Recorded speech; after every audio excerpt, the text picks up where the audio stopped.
This is Optimal Living Daily, episode 1512, Don't Push It Too Hard, by Shana Olmstead of shanaolmstead.com.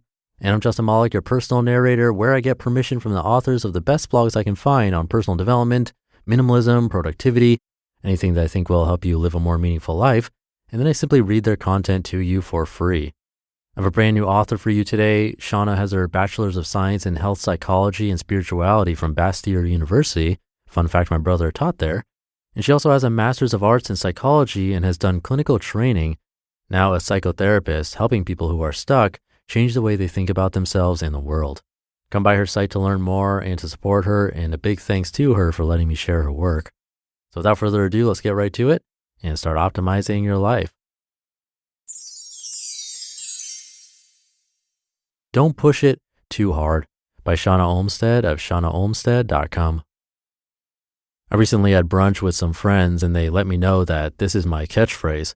They told me that they were at the gym the other day working out, feeling tired and sweaty and exhausted, but hadn't done their whole workout. They were about to keep going out of guilt and obligation, and then they remembered the phrase, "Don't push it too hard," and left the gym. They decided to honor their true feelings, take care of their bodies, and let themselves off the hook that day just a little bit. I mean, aren't we all pushing it too hard with everything most of the time? So many people work too hard, don't rest enough, and are busy with everything all the time. Pushing it too hard. We think we don't have time and we have to achieve and produce and do and have. We think the harder we push, the more we do and have, the better we will feel. That next promotion will do it, or buying the bigger house or the nicer car. Pushing ahead all the time, just trying to get a little of the feeling of ease and flow and comfort that we all want. The problem with this approach is that it doesn't work at all. Pushing and pushing pushes away what we want. Pushing is the opposite of peace. I propose a new way of being, not pushing it too hard. This means with everything: work, relationships, working out, eating, all of it. Not pushing it too hard is one of the values I live by. So many people I work with believe that the harder they push and the more they criticize themselves, the happier and more successful they will be. They think if they stop pushing, they might end up homeless and alone. This is absolutely false. I've seen it over and over in my clients. They become gentler to themselves and their lives keep getting better and better. This just happened in real time as a clear sign from the universe that this message is in alignment right now. I just took a little break from writing, turned on the TV, and the movie Office Space was on. Here's the description. A computer programmer's hypnosis-induced lackadaisical attitude about work puts him on the corporate fast track. I mean, you can't make this stuff up. In working with clients, I've seen so many real, tangible benefits when they can slow down, make choices from their soul instead of their mind, and take it easier. These include doing less work, but getting better feedback and getting more promotions, more connection in relationships, and less anxiety and stress. The benefits of not pushing it too hard in all areas of life are many, including more peace, more comfort, feeling happier, connecting more in your relationships, and living a life of alignment, ease, and grace. Here are a few steps to live a life of not pushing it too hard. Number 1, identify the places you are pushing too hard. Spend some time non-judgmentally identifying the areas of your life that you are forcing your energy and need more balance in. Some questions to ask yourself are, do I care too much about approval or judgment at work? Am I doing too much to help other people, including children or family? Am I pushing myself too hard physically? Judgment, working out too much, dieting, etc. Number 2, practice awareness of your energy. Asking those questions as well as paying attention to your energy frequently will allow you to have the awareness of when you are forcing your energy. Some ways to tell if you are forcing your energy are your body sensations, emotions, and thoughts. Some signs in your body that will tell you if you're forcing are, among others, tightness anywhere, clenched stomach, hunched shoulders, clenched jaw, shallow breathing. In some ways, your emotions can tell you if you're pushing too hard are anxiety, fear, pressure, and stress. And some examples of thoughts that can let you know: I have to do, they'll be mad if I should, and any self-critical thoughts. If you notice any of these signs, slow down, take some deep breaths, check in with yourself, and move on to number 3. Number 3, make a different choice.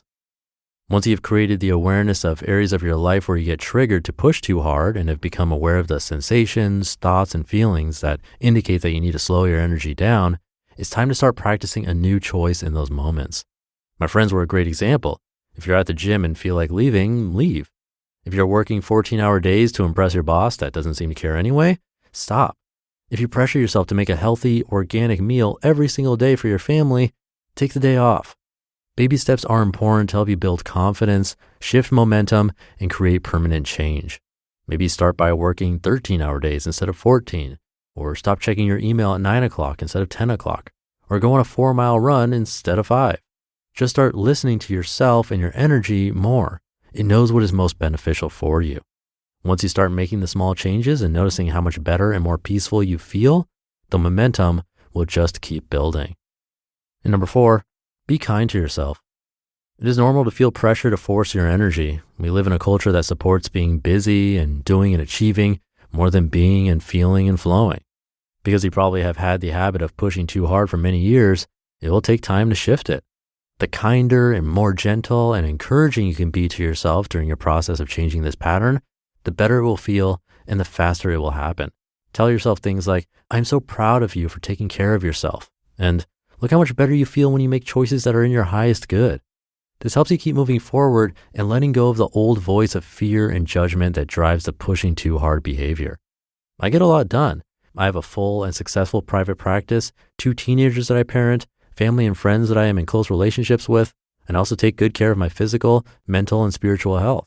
Not pushing it too hard doesn't mean you don't get stuff done and aren't successful. To me, it means the opposite. I hope you have as much fun as I do finding ways to not push it too hard in your own life. You just listened to the post titled, Don't Push It Too Hard by Shana Olmstead of shanaolmstead.com. And thank you to Shana. Come by her site. I have it linked in this episode's description and at oldpodcast.com. It means a lot when you visit our authors' sites and show them support. I'm glad that she made that distinction at the very end. She's not encouraging you to do nothing or avoid healthy behaviors like exercise. Far from it. The key is balance. A lot of people do give up too early with things like exercise, thinking they're pushing too hard, especially if they aren't used to it, like beginners in exercising or trying new exercises.